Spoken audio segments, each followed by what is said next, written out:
Hello, मैं विशाल चतुर्वेदी आप सभी का स्वागत करता हूं आपके अपने फेवरेट यूट्यूब चैनल मैथ्स अड्डा पर। आज मैं आप लोगों के लिए लेकर के आया हूं आरआरबी एनटीपीसी का पेपर, जो कि अंडर ग्रेजुएट का पेपर है। अभी हाल ही में आंसर की रिलीज हुई है, जो कि कल के डेट में आंसर की रिलीज हुई थी। आज मैं आप लोगों के लिए लेकर के आया हूँ 7/8/2025 का पेपर। सबसे लेटेस्ट पेपर है, जो आप लोगों के लिए काफ़ी हेल्पफुल होने वाला है आने वाले रेलवे के सभी एग्जामों के लिए। ग्रुप डी का जो अभी एग्जाम होने वाला है उसमें काफ़ी हेल्पफुल रहेगा।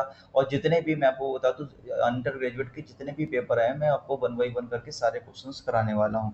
तो काफ़ी वीडियो इंटरेस्टिंग होने वाला है। अगर आप लोगों को मेरा वीडियो अच्छा लगता है तो वीडियो में बने रहें और चैनल को सब्सक्राइब कर लीजिएगा। चलिए वीडियो स्टार्ट करते हैं।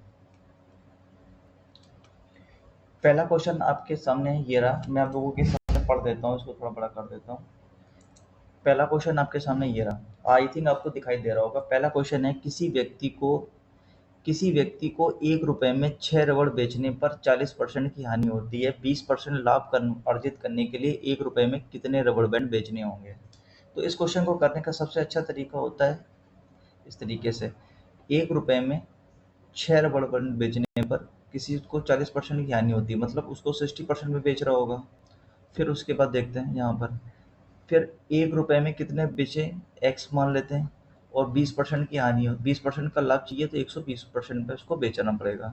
बस इसको सॉल्व कर लेंगे तो 60% से इसको सॉल्व करेंगे तो ये 2 टाइम्स हो जाएगा, 2 से इसको कट करेंगे तो ये कितना आ जाएगा, 3। यानी कि एक्स की वैल्यू कितनी आ गई, 3। और यही हमारा क्या है, करेक्ट आंसर है। ऑप्शन नंबर ए इसका क्या हो गया, राइट आंसर। नेक्स्ट क्वेश्चन देखते हैं। नेक्स्ट क्वेश्चन में है, हमसे बोला गया 303 और 311 के बीच में स्थित अभाज्य संख्याओं की संख्या बताओ इन दोनों संख्याओं को सहित। यानी कि ये दोनों संख्याएं भी इंक्लूड होनी चाहिए। तो हमें मुझे बताइए 303, मैं नंबर लिख लेता हूँ। 303, 304, 305, 306, 307, 308, 309, 310, 311, ये नंबर है। अब मुझे एक बात बताइए, अब मैं इसको काटना स्टार्ट करता हूँ। पेन चेंज कर देता हूँ। मुझे एक बात बताइए, 303, तीन अभाज्य संख्याएं क्या होती हैं, जो स्वयं से कटती हैं और एक से कटती हैं। तो 303 तो देखो 3 से भी कटती है, इसका मतलब ये नहीं हो सकती। और ये सम वाली तो हो ही नहीं सकती, ये 2 से कटेगी। ये 5 से कटने वाली है, ये भी 2 से कटेगी। और ये भी 2 से कट रहा है, ये 3 से कट रही है, ये 2 से कट रही है। तो हमारे पास कितने, 2 ही तो नंबर बचे, 307 और 311। ये 2 वो नंबर हैं जो अभाज्य संख्या हैं, जो इन दोनों के नंबरों के बीच में आएंगी। इसके साथ में आंसर इसका क्या हो जाएगा, ए ऑप्शन इसका राइट आंसर हो जाएगा। नेक्स्ट क्वेश्चन देखें। और हम आपको बता दें कि इसकी पूरी पीडीएफ आपको मेरे टेलीग्राम चैनल पर मिल जाएगा, जिसका लिंक आपको इस वीडियो के नीचे मिल जाएगा। नेक्स्ट क्वेश्चन देखते हैं। नेक्स्ट क्वेश्चन में दिया है कि निम्नलिखित में से कौन सी संख्या 24 से विभाज्य है। 24 से विभाज्यता का नियम क्या होता है? 24 का विभाज्यता का नियम मतलब कोई संख्या 4 6 से कटेगी, और 6 से कटने वाली संख्या क्या है, वो 3 से भी कटेगी। इसका मतलब मैं सबसे पहले देख लेता हूँ कौन सी संख्या 4 से कट रही है, फिर उसको देखेंगे 3 से। तो सबसे पहले मुझे 4 का विभाज्यता का क्या नियम होता है, लास्ट के दो डिजिट 4 से क्या होने चाहिए, डिवाइड होने चाहिए लास्ट के। तो हम देखते हैं, लास्ट के 2 डिजिट देखते हैं। ये 04 है, ये 90 है, ये 78 है, और ये 87 है। मुझे एक बात बताइए, लास्ट के 04 ये 4 से डिवाइड होता है। आगे देखते हैं, 90 क्या 4 से डिवाइड होता है, नहीं होता है। 78 4 से डिवाइड होता है, नहीं होता है। 87 डिवाइड होता है, नहीं होता है। इसका मतलब हमारे पास एक ही ऑप्शन है, ए इसका क्या हो गया, राइट आंसर हो गया। नेक्स्ट क्वेश्चन देखते हैं। नेक्स्ट क्वेश्चन में हमारे हमसे बोला है, एक दुकान राम एक दुकान पर गया और देखा कि अंकित मूल्य पर 3600 रुपये, अंकित मूल्य कितना है, 3600 रुपये। और यदि फुटकर विक्रेता पंखा 2800 रुपये में खरीदा, यानी कि 3600 रुपये की एमआरपी थी, और उसको खरीदा कितने में, 2800 में। तो मुझे इसको थोड़ा सा सॉल्व कर लेते हैं। इसको कट करेंगे तो कितने बार चला जाएगा, 400 से कट कर देंगे तो ये जाएगा 7, 4 से कट कर देंगे 9। 7 की चीज़ को 9 में खरीदा, मतलब 9 की चीज़ को 7 में खरीदा, तो डिस्काउंट कितना मिल गया, 2 रुपये का। 2 रुपये का डिस्काउंट 9 रुपये, तो कितना होता है, 22 से ही 2/9%। तो आंसर क्या हो जाएगा इसका, सी ऑप्शन इसका क्या हो जाएगा, करेक्ट आंसर हो जाएगा। नेक्स्ट क्वेश्चन देखते हैं। नेक्स्ट क्वेश्चन में दिए नेक्स्ट क्वेश्चन में बोला है कि पाइप ए किसी टंकी को 16 घंटे में भर सकता है, पाइप बी उस टंकी को 25 घंटे में भर सकता है, जबकि सी उसे 12 घंटे में भर सकता है। यदि वे सभी एक साथ चालू कर दिए जाएं तो टैंक को भरने में कितना समय लगेगा? तो मुझे एक बात बताइए, इस क्वेश्चन को पढ़ते ही मैंने आंसर टिक कर दिया था ए, इसको मैं अभी आपको बताने वाला हूँ।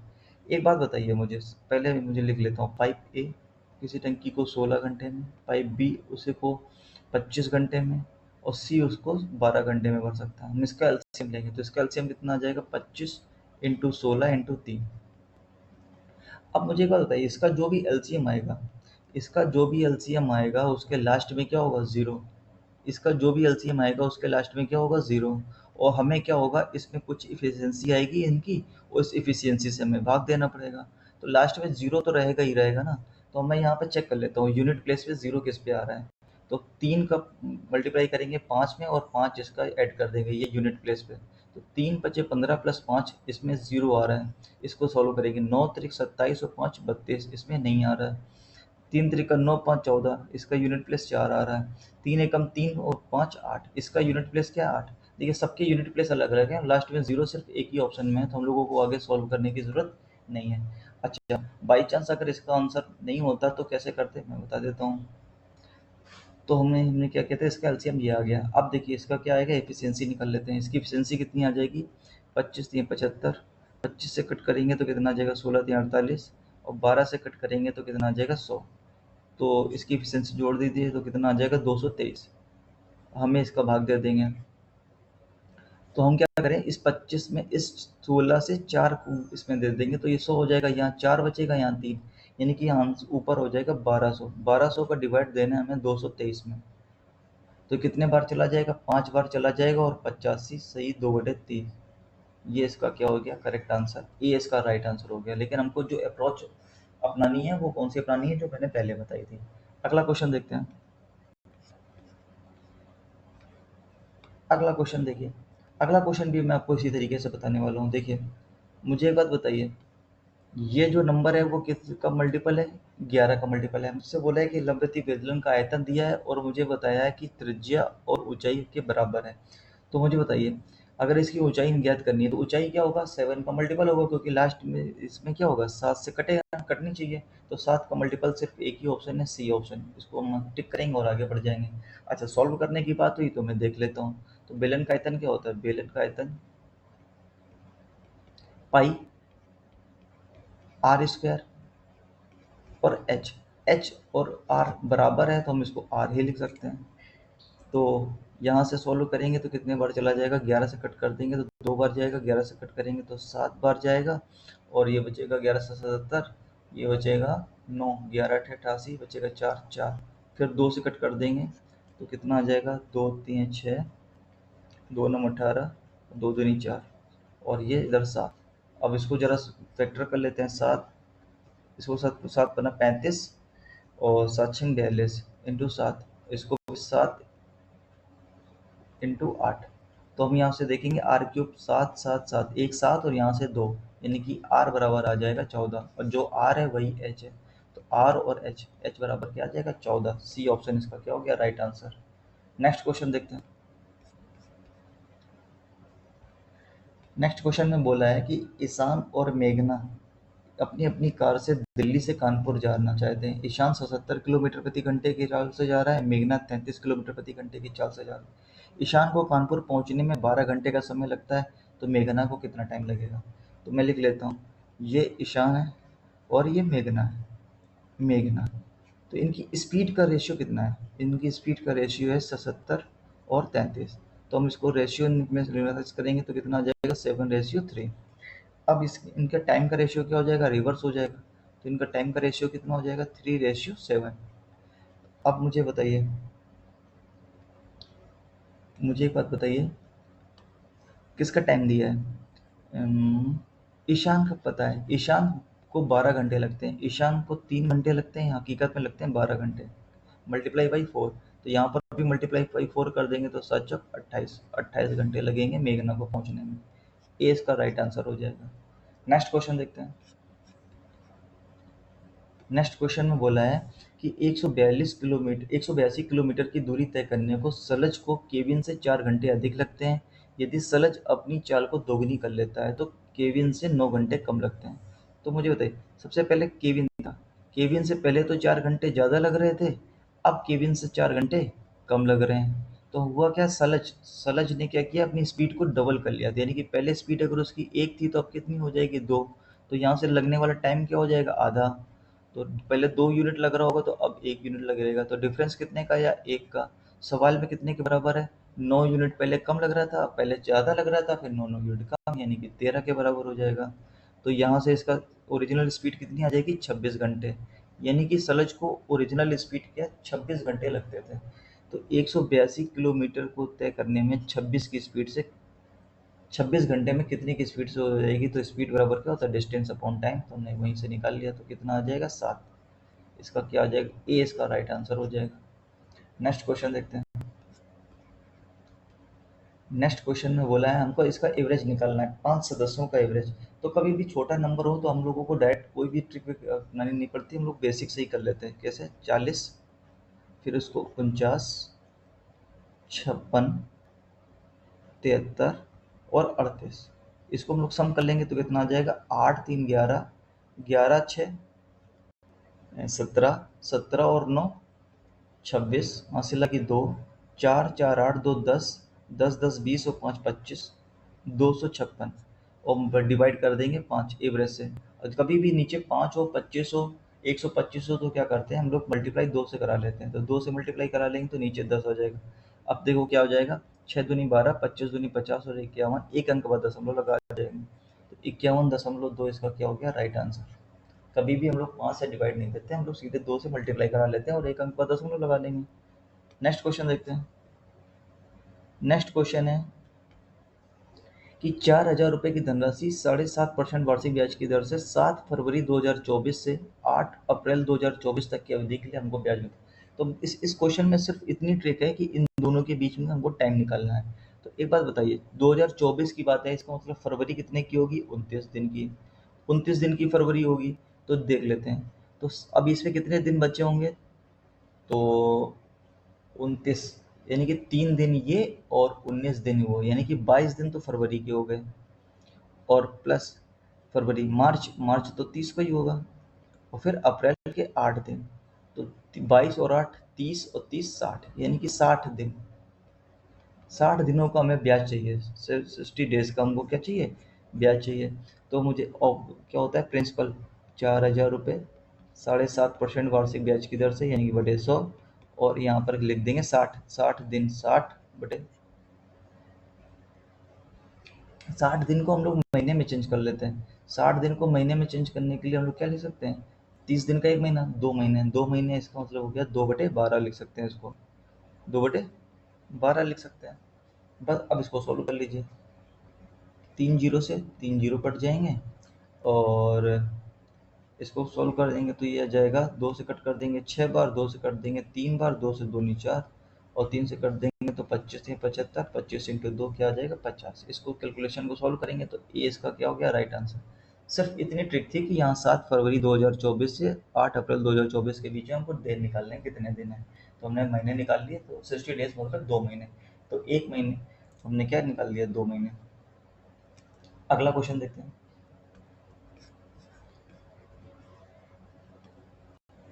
अगला है कि 2.7 को हम लिख सकते हैं 27.10 और इसको लिख सकते हैं 96.123। हमको इसका एलसीएम निकालना है, तो हम एलसीएम निकालने के लिए क्या करते हैं, ऊपर वाले का एलसीएम निकालते हैं, इसका एलसीएम चाहिए, और नीचे का एचसीएफ निकालते हैं। तो एलसीएम तो सब में 216 216 216 216, इसका मतलब इसका एलसीएम तो 216 ही आएगा। नीचे एचसीएफ देखते हैं, तो इनका एचसीएफ कितना आ जाएगा, 10। तो इस आंसर क्या आ जाएगा, 21.6, इसका राइट आंसर हो जाएगा। ए इसका ऑप्शन का राइट आंसर हो जाएगा। नेक्स्ट क्वेश्चन देखते हैं।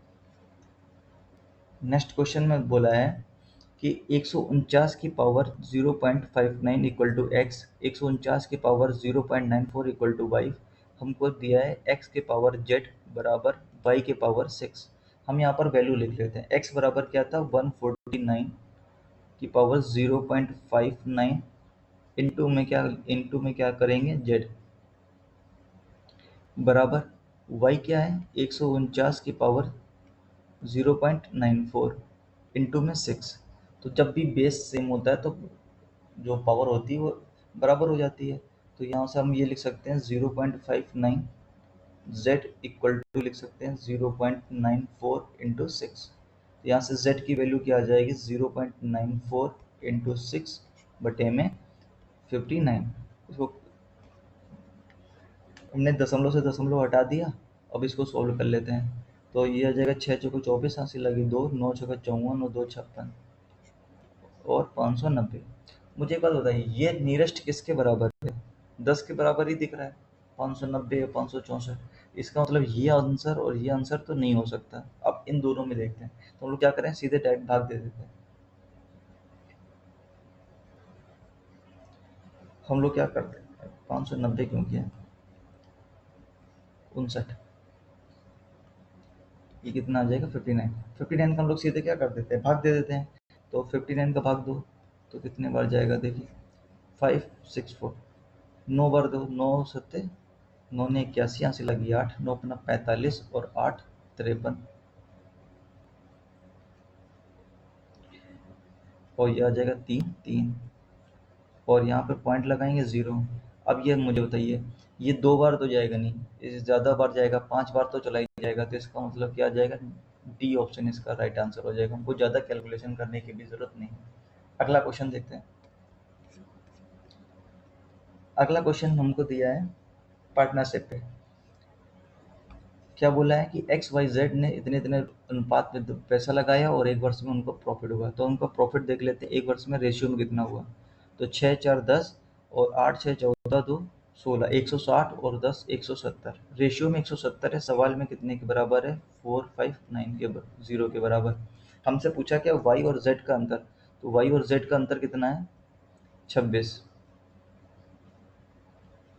सॉरी 36, 36 के बराबर है। तो हम यहाँ पर क्या करेंगे, 36 यूनिट, इसको इसको सॉल्व करना है। तो इसको सॉल्व कर लेते हैं जरा, कैसे सॉल्व करेंगे। एक ज़ीरो से एक ज़ीरो कट गया, 17 का भाग देंगे तो 17 दूनी 34 और बचेगा कितना, 11, 17 सत्ते 119, 27 का मल्टीप्लाई हमको 36 में करना है। तो 27 इंटू 36। अब एक बात बताइए, यहाँ हमको क्या कर सकते हैं, डिजिट सम लगा सकते हैं। डिजिट सम लगाने के लिए क्या कर सकते हैं, यूनिट प्लेस भी देख सकते हैं। 7 42 यूनिट प्लेस पे क्या आना चाहिए, 2। तो यहाँ पर यूनिट प्लेस में सिर्फ एक ही जगह 2 है और कहीं ऑप्शन में नहीं है, तो ए ही ऑप्शन इसका क्या हो गया, राइट आंसर हो गया। ऐसे भी कर सकते हैं हम लोग। अगला क्वेश्चन देखते हैं। अगला क्वेश्चन है पार्टनरशिप का। फिर से क्वेश्चन है कि अनुभव और गौरव ने एक व्यापार शुरू करते हैं। अनुभव 2 महीने के लिए गौरव से 55,000 रुपये अधिक निवेश करता है। गौरव 5 महीने के लिए निवेश करता है। 71-55 के कुल ब्याज में अनुभव का हिस्सा गौरव के हिस्से से 1431 अधिक है। मुझे बात बताइए, पार्टनरशिप में क्या होता है, जो प्रॉफिट होता है, प्रॉफिट क्या होता है, इन्वेस्टमेंट इनटू टाइम।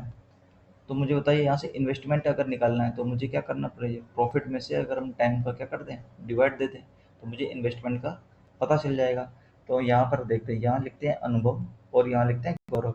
तो मुझे बताइए, सबसे पहले मुझे एक बात बताइए, कुल लाभ कितना था, 7155, इसमें से 1431 रुपये हमको इसमें ज़्यादा मिले हैं। तो सबसे पहले इसको रेशनलाइज कर लेते हैं, तो ये कितने बार चला जाएगा, 5। इस बात बताइए, हमसे क्या बोला है, इतने लाभ अनुभव को, अनुभव का हिस्सा गौरव से अधिक है, यानी कि गौरव को 1 रुपये, गौरव से 1 रुपये ज़्यादा अनुभव को मिला हुआ है।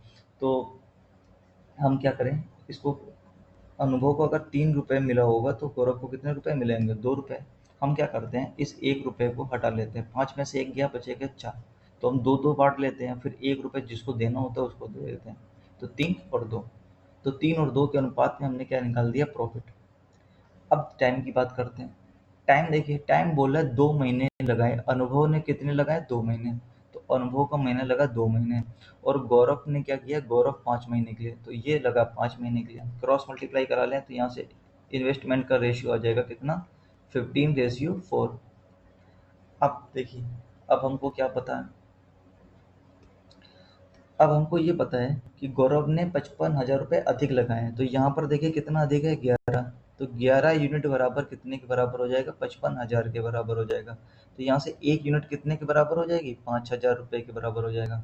और अनुभव, अनुभव का हमको बताना है, तो अनुभव कितना है, 15। तो 15 पना 75,000।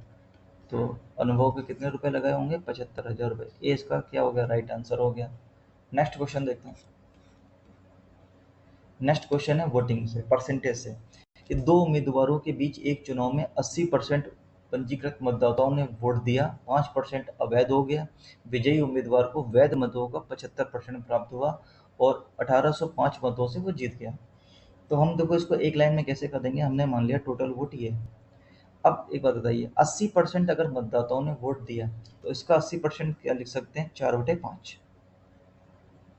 इतने लोगों ने हमको वोट दिया। अब उन 5% अवैध हो गया, तो 5% का मतलब होता है 1/20। तो 20 में से एक वोट अगर अवैध हो गया तो वैध कितना बचेगा? 19/20। आगे देखते हैं, इस वैध मतों का 75%। अब मुझे बताइए, ये है वैलिड वोट। वैलिड वोट का एक को मिला है 75% और इसी वैलिड वोट का तो उसको मिले होगा 25%। टोटल 100% होता है। तो इनके बीच में अंतर कितने का आया? 50%। वैलिड वोट का 50%, तो 50% क्या होता है? 1/2। तो मैं बस यहाँ पर 1/2 लिखूंगा। ये वैलिड वोट था, इसका 1/2। यही हमको सवाल में दे रखा है 1805 के बराबर।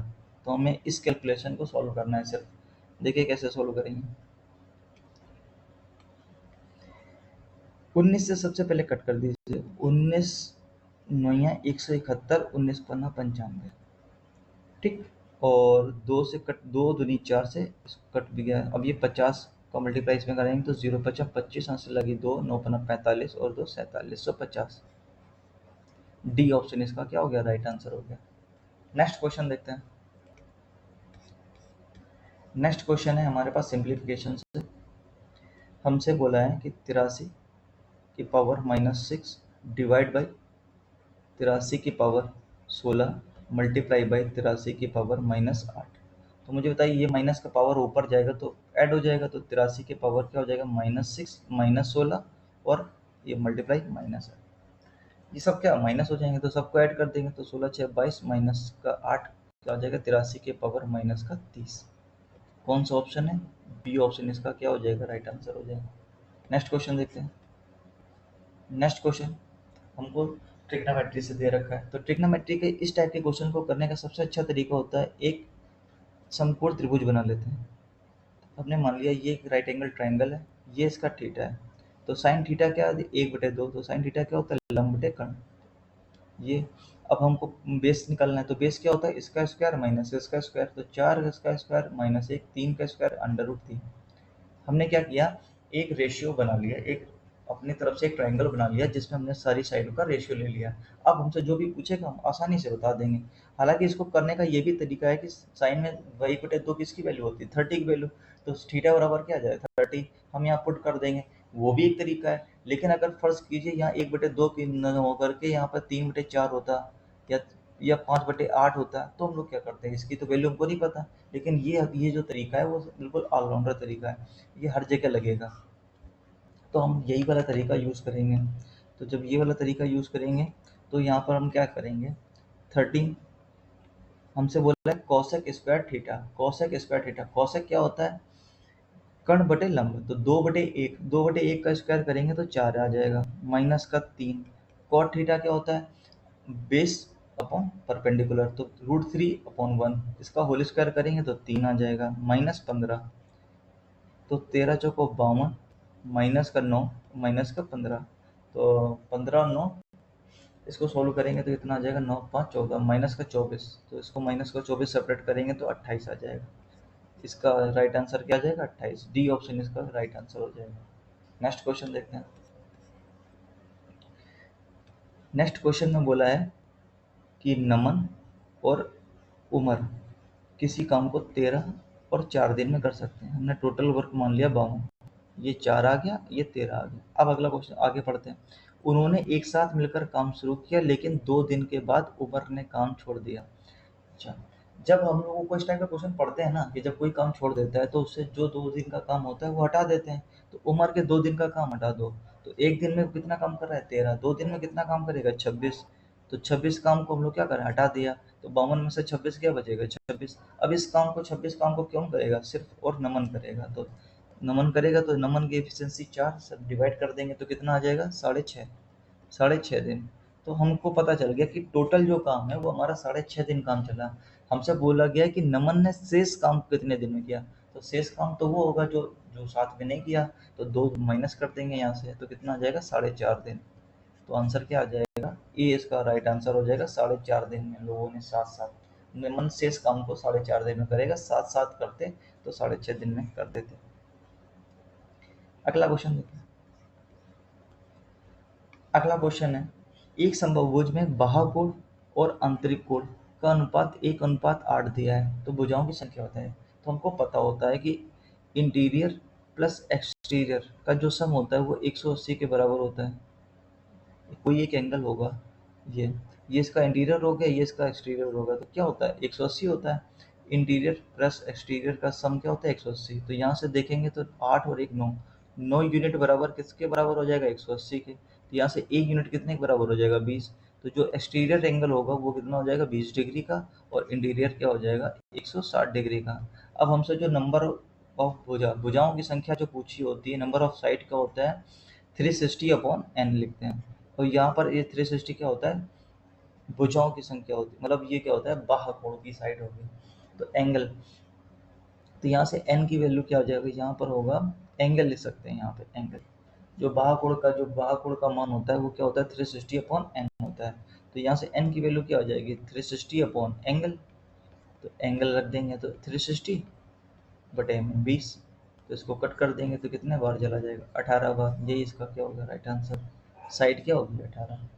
कभी भी हम लोगों को निकालना हो, साइड निकालनी हो, तो 360/n से, ये सबसे अच्छा गोल्डन तरीका होता है, ये हम आपको बता दें। निकालने को हम लोग इंटीरियर से भी निकाल सकते थे, उससे भी निकाल सकते थे, लेकिन सबसे अच्छा तरीका होता है ये वाला, ये इसको आप ध्यान रख लीजिएगा 360/n। नेक्स्ट क्वेश्चन देखते हैं। नेक्स्ट क्वेश्चन है हमारे पास, हमसे बोला है किसी संख्या में 100% की वृद्धि करने पर। 100% का मतलब होता है क्या, अगर कोई संख्या 1 थी उसमें 100% यानी कि एक और ऐड कर दी तो क्या हो गया 2, तो वो नंबर 1 से डबल हो गया। और वृद्धि करने पर 2728 प्राप्त होता है, यानी कि 2 यूनिट की वैल्यू 2780 है। तो यहाँ से 1 यूनिट की वैल्यू हमसे पूछ रहा है, तो 2 का भाग दे देंगे सिंपली। 2 एकम 2, 2 3 6, 2 9 18, 1390। डी ऑप्शन इसका क्या हो गया राइट आंसर। नेक्स्ट क्वेश्चन देखते हैं। नेक्स्ट क्वेश्चन, ये सबसे कैलकुलेटिव क्वेश्चन आया है, इसको भी हम लोगों को सॉल्व करने की कोशिश करेंगे। सबसे अच्छा क्वेश्चन जो इस बार इस वाले शिफ्ट में पूछा गया वो सबसे अच्छा क्वेश्चन है। हमसे बोला है कि 22 सेंटीमीटर व्यास वाले गोले का आयतन निकालना है। तो मुझे बताइए गोले का आयतन क्या होता है 4/3 पाई आर क्यूब। व्यास अगर 22 है तो त्रिज्या क्या हो जाएगी 11, 11 का क्यूब करेंगे तो कितना आ जाएगा 1331। अब इस कैलकुलेशन को मुझे सॉल्व करना है, तो मुझे एक बात बताइए, सबसे पहले मुझे 11 यहाँ 2 है, तो 2 को मल्टीप्लाई पहले 4 से कर लेंगे तो 8 आ जाएगा। पहले इसमें 8 से मल्टीप्लाई करा देंगे तो 8 एकम 8, 8 त्रिक 24, 24 2 26, 80 लगे 2, 8 एकम 8 2 10। अब हम इसमें क्या करेंगे 11 से मल्टीप्लाई करेंगे, तो 11 से मल्टीप्लाई करा लें तो 11 × 88, मल्टीप्लाई तो कराना तो 8, 8 4 12, 6 4 10 और 1 11, और हासिल लगी 1 6 1 7 1 और 1, 11 × 88, हासिल लगी 8, 11 चौक 44, 52, हासिल लगी 5, 6 7 और 11 कम 11, ये आ गया इसका क्या। अब मुझे डिवाइड देना है 21 से, तो हम 21 से भाग दे देंगे, तो सिंपली ऐसे लिखेंगे 117 128, 21 पंचे 105, 2 1 1, 21 पंचे 105, बचेगा 16, कैरी फॉरवर्ड 2। अब ये कितने बार चला जाएगा 5, 5 बार नहीं, अब तो 7 बार चला जाएगा, 7 एकम 7, 7 दूनी 14, तो ये बचेगा 5 और यहाँ 1। अब मुझे बताइए 557 देख के आंसर क्या आ जाएगा, एक ऑप्शन है जो इसका 557 से स्टार्ट है, ये इसका राइट आंसर हो जाएगा। इस कैलकुलेशन दो, इसमें थोड़ी सी कैलकुलेशन थी और कुछ भी नहीं था, तो मैंने देखिए प्रॉपर तरीके से सॉल्व किया, बिल्कुल बेसिक थे, जैसे आप लोग एग्जाम हॉल में सॉल्व करेंगे। एग्जाम हॉल का थोड़ा सा प्रेशर भी होता है, तो उसमें बिल्कुल ऐसे बेसिक से ही करना पड़ता है। अगला क्वेश्चन देखते हैं। अगला क्वेश्चन है 1200 रुपये की धनराशि 3% प्रति माह की दर से 12 महीने का ब्याज बताना। तो मुझे बताइए एक महीने में 3% मिलता है तो 12 महीने में कितने परसेंट ब्याज मिल जाएगा? 36%। तो मुझे बस क्या करना है, 36% ऑफ 1200 ही निकालना है। तो परसेंटेज से 2 जीरो कट जाएंगे, तो 12 छः 72, से लगी 7, 12 तेईस 36 और 7 42 43, 432 इसका क्या हो गया? राइट आंसर हो गया। नेक्स्ट क्वेश्चन देखते हैं। नेक्स्ट क्वेश्चन है, इसको करने के दो तरीके हैं। सबसे पहले मैं क्या करूँगा, हमारे पास एक इक्वेशन है, एक वेरिएबल है, तो हम उस वेरिएबल को क्या मान लेते हैं? एक्स कोई वैल्यू मान लेते हैं। एक्स की वैल्यू हम लोग मान लेते हैं एक। एक्स बराबर एक वैल्यू पुट करके देखते हैं। तो यहाँ पर वैल्यू पुट करके देखेंगे तो यहाँ पर आ जाएगा 2 और माइनस का 21। इसको सॉल्व करेंगे तो क्या आ जाएगा? 2 माइनस का 21 प्लस का 15, और इधर क्या आ जाएगा? यहाँ 1 5 और 15, यानी 1 प्लस 5 माइनस का 15। तो इसको सोल्व करेंगे तो कितना आ जाएगा? 15 दो 17, माइनस का 4 माइनस का 8, और इधर से सोल्व करेंगे तो माइनस का 9 प्लस का 36। तो प्लस का 36 और माइनस का, तो यानी कि 28। हमें एक्स बराबर 1 पुट करने पर हमारा जो आंसर आ रहा है वो 28 आ रहा है। अब देखते हैं किस ऑप्शन में एक्स बराबर 1 पुट करने पे 28 आता है। इस पे देखेंगे तो माइनस का 62 प्लस का 90, इसी में 28 आ रहा है। इसको सॉल्व करेंगे तो माइनस का 62 और माइनस का 90, यहाँ पर माइनस माइनस आएगा, ये भी नहीं आएगा, माइनस में आएगा ये वैल्यू प्लस में बहुत बड़ी हो जाएगी। तो आंसर क्या आ जाएगा? एक ऑप्शन इसका। अच्छा, इस तरीके से अगर नहीं करना चाहते हैं तो कैसे करेंगे? हम लोग फिर क्या कर सकते हैं? डायरेक्ट अंश क्या करें? मल्टीप्लाई करा लें। तो 2 का मल्टीप्लाई अंदर कराएंगे तो क्या आ जाएगा? 4x² माइनस 21 दूनी 42x प्लस 15 दूनी 30। यहाँ पर 4 से मल्टीप्लाई करा ले और माइनस का साइन अंदर भेज रहे हैं, तो माइनस का 4x² माइनस का 20x और प्लस का 15 चौको 60। सिंपली इसको क्या करते हैं? ऐड कर दें, तो ये 4x कट जाएगा तो ये आ जाएगा माइनस का 62x प्लस का 90। इस तरीके से भी कर सकते थे। अगला क्वेश्चन देखते हैं। अगला क्वेश्चन है, प्रथम 151 सम संख्याओं का औसत। हमें पता है कि प्रथम n संख्याओं का जो औसत होता है वो n+1 होता है। तो यहाँ पर बस सिंपली क्या करना है, 151 में 1 को जोड़ना है और 152 आंसर प्राप्त हो जाएगा। अगला क्वेश्चन देखते हैं। ये तो काफ़ी आसान क्वेश्चन है, और इसमें क्या करेंगे हम लोग, ये वाला इसको याद कर सकते हैं, इसको नोट बना करके लिख सकते हैं कि प्रथम n संख्याओं का जो औसत होता है वो n+1 के बराबर होता है। नेक्स्ट क्वेश्चन देखें। नेक्स्ट क्वेश्चन में है कि दो क्रमागत प्राकृतिक संख्याओं का गुणनफल 210 है। तो यहाँ सब कह सकते हैं n+1 की वैल्यू 210 के बराबर है। तो हमें बताना है उसमें से बड़ी संख्या कौन सी। इसको हम लोग ऑप्शन से सॉल्व करते हैं। अगर बड़ी संख्या 34 है, अगर n+1 की वैल्यू 34 है तो n की वैल्यू क्या होगी? 33। अगर n+1 की वैल्यू 7 है तो यहाँ पर 6 होगा, और n+1 की वैल्यू अगर 15 है तो यहाँ पर 14 होगा, और ये अगर 21 है तो यहाँ पर क्या होगा? 20। अब मुझे एक बात बताइए, यहाँ पर ज़ीरो आना चाहिए, तो इसका कभी मल्टीप्लाई कराने पे ज़ीरो आ सकता है? नहीं। इसमें कर सकते हैं? नहीं। अब इसमें भी आ सकता है और इसमें भी आ सकता है। अब इन दोनों का मल्टीप्लाई करा लीजिए, तो ये 420 है, तो यहाँ पर 420 मल्टीप्लिकेशन नहीं आ रहा है, तो इसका मतलब ये भी नहीं होगा। तो बचा क्या आंसर? 14 और 15। सी ऑप्शन इसका क्या हो गया? Right answer. नेक्स्ट क्वेश्चन देखते हैं। नेक्स्ट क्वेश्चन हमसे बोला है कि माता की आयु का 3 गुना उसकी पुत्री की आयु के 5 गुने से 26 वर्ष अधिक है। तो अपने माता की एज को m मान लिया और पुत्री को p मान लिया। तो हमसे जैसे जैसा बोल रहा है वैसे वैसा करते जाएंगे। माता की एज का 3 गुना पुत्री की एज के 5 गुने के से 26 वर्ष अधिक है। आगे अब हमसे बोला है पुत्री का 2 गुना माता से 2 वर्ष कम है। तो अगर माता में से 2 गुना पुत्री पुत्री को घटा देंगे तो आंसर आ जाएगा 2 वर्ष। अब ये तो हमारे पास एक वो बन गई ना, क्वाड्रेटिक। इसको सोल्व कर लेंगे। तो क्या कर रहे हैं, क्वाड्रेटिक को सॉल्व करने के लिए क्या करते हैं, या हम लोग क्या करें, इसमें 3 से मल्टीप्लाई करा लेते हैं। तो जैसे हम लोग 3 से मल्टीप्लाई करा लेंगे तो ये आ जाएगा 3m माइनस का 6p प्लस का 6, और सपरेट कर देंगे तो ये माइनस, ये प्लस और ये माइनस, तो ये m से m कट जाएगा, तो ये आ जाएगा यहाँ से p बराबर आ जाएगा 20। यानी कि पुत्री की एज हमको पता चल गई 20, और यहाँ पर वैल्यू रख दीजिए। m-2p क्या था? 2 के बराबर था, तो ये आ जाएगा m की वैल्यू क्या आ जाएगी? p की अगर 20 है तो 20 दूनी 40 और 2 42। तो माता 42 साल की हो जाएंगी और पुत्री कितने साल की हो जाएगी? 20 साल की। हमसे पूछा क्या था? हमसे पूछा था इनका डिफरेंस, तो इनका जो डिफरेंस होगा वो कितना हो जाएगा? 22 साल। ये इसका राइट आंसर। हमसे पूछा था माता और पुत्री की आयु का अंतर कितना है? 22 साल। अगला क्वेश्चन देखते हैं। अगला क्वेश्चन है 25 और 16 का मध्यानुपाती। जो मध्यानुपाती होता है, ए और बी का जो मध्यानुपाती होता है वो क्या होता है? Under A B. इसको ध्यान रखना, इसको क्या याद रखना, ये मध्यानुपाती का फॉर्मूला होता है, मध्यानुपाती का। अब इसको सॉल्व कर लेंगे, कुछ है ही नहीं। 25 × 16, यहाँ से 5 बार आ जाएगा, यहाँ से 4 बार आ जाएगा, 5 चौको 20। डी ऑप्शन इसका राइट आंसर हो जाएगा। नेक्स्ट क्वेश्चन देखते हैं। नेक्स्ट क्वेश्चन में बोला है कि दो संख्याओं का एचसीएफ और एलसीएम, और ये दिया है और एक संख्या ये दी है। तो हमको एक फार्मूला पता होता है कि एलसीएम इंटू एचसीएफ बराबर क्या होता है? First number into second number. ये फार्मूला होता है, इसको नोट कर लीजिएगा, आपको आता भी होगा। तो इसको सॉल्व करते हैं। अब ये तो काफ़ी आसान हो गया, कुछ बचा ही क्या। एलसीएम कितना है? 492। एचसीएफ कितना है? 2। पहला नंबर कितना है? 82। हमसे दूसरा नंबर पूछ रहा है।